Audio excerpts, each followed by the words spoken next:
साथियों नमस्कार, आप सभी का इस यूट्यूब चैनल में स्वागत है। मैंने पिछली वीडियो में पितृजनों के फोटो किस दिशा में रखना चाहिए, कुल देवता की स्थापना कहाँ करनी चाहिए, उसका क्या विधान है और कब होता है, आदि विषय पर हमने चर्चा किया है। इस वीडियो के नीचे लिंक है, आप उस लिंक में जाकर के जो दर्शक जुड़े हैं वो देख सकते हैं।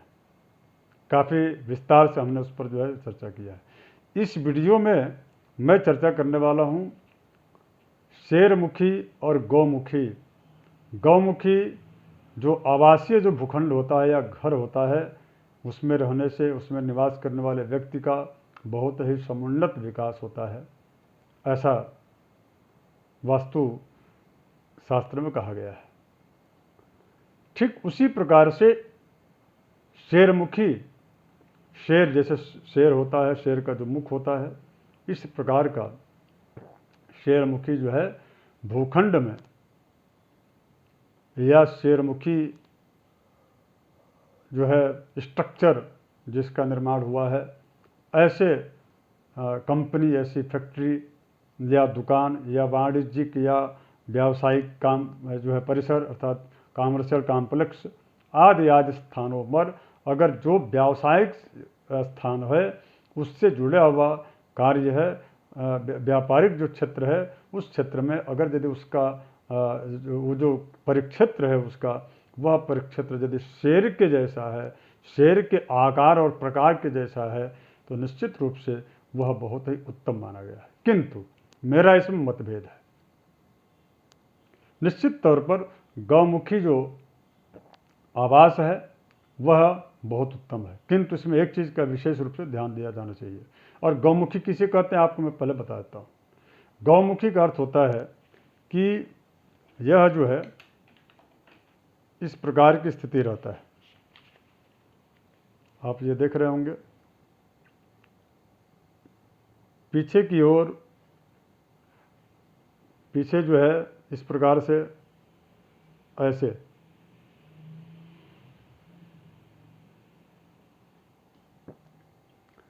अर्थात ये पीछे का भाग है और ये सामने का। किसी भी दिशा में ऐसी स्थिति बनती है, अर्थात जो है पीछे चौड़ा हो, पीछे का हिस्सा, और सामने का हिस्सा पतला हो, सिरा जो है कम चौड़ा हो, तो ऐसी स्थिति बनती है। तो ये जो है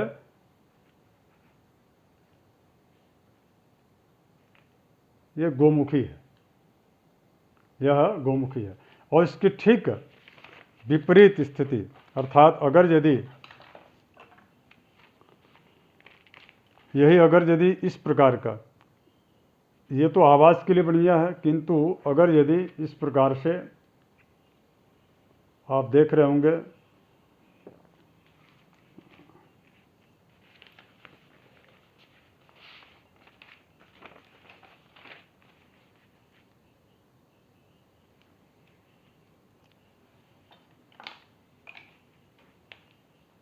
इस प्रकार से, अगर यदि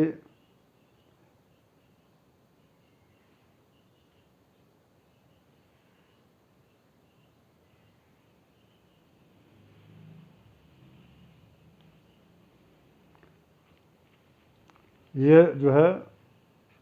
फ्रंट है सामने का, और जो पीछे वाला जो हिस्सा है ये पीछे, कोई भी दिशा हो सकता है। जैसा कि इसका जो जो जो परिभाषा है शेरमुखी का, मैं उसको आपको बताने का प्रयास कर रहा हूँ, आप देख लीजिए इस प्रकार से। और इसको बोलते हैं शेरमुखी, इसको बोलते हैं शेरमुखी, अर्थात सामने का चौड़ा और पीछे का जो हिस्सा होता है वो सकरा होता है, यानी कि कम होता है, जिसको शेरमुखी बोलते हैं। यह जो है व्यवसाय के लिए, अर्थात व्यापार के लिए, या व्यापारिक जो आपका व्यावसायिक जो कॉम्प्लेक्स है, या व्यावसायिक जो आपकी फैक्ट्री है, दुकान है, गोडाउन है, आदि चीज़ों के लिए इसको बड़ा ही शुभकारक माना गया है। इसमें केवल मात्र यदि शेरमुखी का जो आकार है वह स्पष्ट रूप से मैं आपको बता दूं कि इसमें जो है यहाँ सामने ये जो हिस्सा है यहाँ पर जो है, और यह 90 डिग्री का कोण यहाँ पर बनना चाहिए, और इसमें जो है यहाँ पर 60 डिग्री का, कम से कम 60 डिग्री का यहाँ पर बनना चाहिए। ऐसा यदि स्थिति बनता है तभी जाकर वो शेयरमुखी होता है। और उसको ठीक यदि हम, तो ये केवल मात्र व्यवसाय के लिए उत्तम होता है, यह आवासीय के लिए उत्तम नहीं होता। अब इसको ठीक, इसी को ठीक हमेशा जो है उल्टा कर दें, ऐसी स्थिति में कर दें इस प्रकार से, और तो वह जो है गोमुखी हो जाता है। अब गोमुखी निवास के लिए तो अच्छा होता है, किंतु मेरी इसमें एक भिन्नता है कि अगर यदि गोमुखी प्लाट है जहाँ पर हम निवास करते हैं, वहाँ पर यदि पूर्व और उत्तर के कोण का जो कोण है वह जो है कम होते चला आएगा, तो जो वास्तु पुरुष का की जो परिकल्पना जो की गई है, क्योंकि वास्तु पुरुष किस प्रकार से हैं तो मैं उसको आपको बताने का प्रयास करूंगा। वास्तु पुरुष के बारे में कहा गया है कि पूर्वादिदिक् शिरः कृत्वा नागः शेते त्रिभिः भद्राद वै वाम पार्श्वेन तस्य क्रोडे शुभम गृहम। अर्थात पूर्व सिर, पश्चिम की तरफ जो है पुच्छ उनका, और दक्षिण की तरफ जो है उनका कुक्ष, यानी कि ये जो हिस्सा है ये, और इसके पश्चात उत्तर जो है उनका, उत्तर दिशा में उनका पीठ होता है, और इस प्रकार से वास्तु जो देवता हैं वह सोए हुए हैं, यानी कि उनका सिर जो है नीचे है, और वह पूर्वादिदिक् शिरः कृत्वा, यानी कि पूर्व में उनका जो है सिर है। इस प्रकार से पूर्व और उत्तर के कोण में इस प्रकार सोए हुए हैं, और उनके कुक्ष भाग में अलग अलग जो है दक्षिण और उत्तर में उनका पीठ है, ऐसा इसमें दर्शाया गया है। यदि ऐसा इस प्रकार की यदि स्थिति है, तो यदि कॉमर्शियल वास्तु हो या आवासीय भूखंड हो या आवासीय जो घर है, वह अगर यदि गोमुखी में यदि वह बहुत ही उत्तम होता है, गोमुखी में केवल मात्र या कॉमर्शियल गोमुखी में उत्तर पूर्व का, यानी जिसके घर का जो वह निकास है, अर्थात घर के सामने जो रोड, वह यदि पूर्वाभिमुख यदि उनका भूखंड है या यदि उत्तराभिमुख भूखंड है, तो ही आपके लिए गौमुखी घर जो है शुभकारक रहेगा। और इसके अतिरिक्त यदि आपका घर पश्चिम मुखी है, आपका निवास अगर यदि दक्षिण मुखी है, तो निश्चित रूप से गौमुखी होने के पश्चात भी आपको उसको स्क्वायर में बना करके ही दुनिया में, अर्थात उसका वर्गाकार मकान ही बनाना, आपके लिए घर बनाना शुभकारक रहेगा। आप इस प्रकार की जो है यूट्यूब और अन्य जो लेखों के माध्यम से जो भ्रमित किया जा रहा है, इस प्रकार के का भ्रम में पड़ने की आवश्यकता बिल्कुल भी नहीं है। हमारे धर्मशास्त्रकारों के अनुसार गौमुखी जो भूखंड है या गौमुखी जो आवास है, वह घर जो है तब तक शुभकारक होता है जब तक वह पूर्वाभिमुख और उत्तराभिमुख भूखंड में आपके मकान या आवास का निर्माण हो रहा है। वही अगर यदि पश्चिम और दक्षिणाभिमुख यदि आपका आवास भूखंड है, तो निश्चित रूप से यह जो गौमुखी होने के पश्चात भी वह घर आपके लिए सूट नहीं करेगा, आपके लिए शुभकारक नहीं रहेगा। तो इसलिए विशेष करके संतान की वृद्धि को लेकर के, संतति को लेकर के वह जो घर है वह अभिशप्त हो जाता है मित्रों। इसलिए मेरा आप सबसे आग्रह है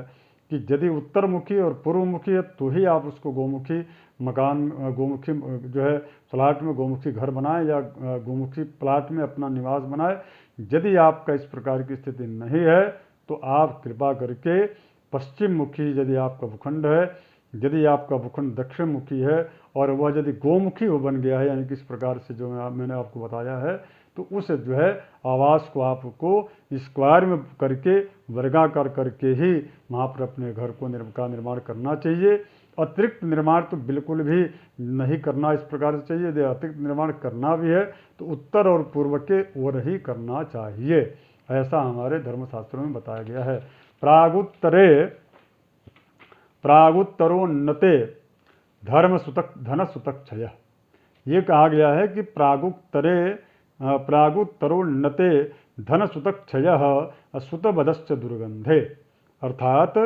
प्राग में यानी कि पूर्व और उत्तर में यदि आपके घर का अतिरिक्त निवास में कुछ यदि अतिरिक्त आप जोड़ना चाहते हैं या अतिरिक्त कुछ बनाना चाहते हैं या उसका विस्तार करना चाहते हैं, या आप यदि आपके बगल में यदि कोई भूखंड और भी आपको मिल रहा है उसको परचेज करना चाहते हैं, तो आपको जो है कृपा करके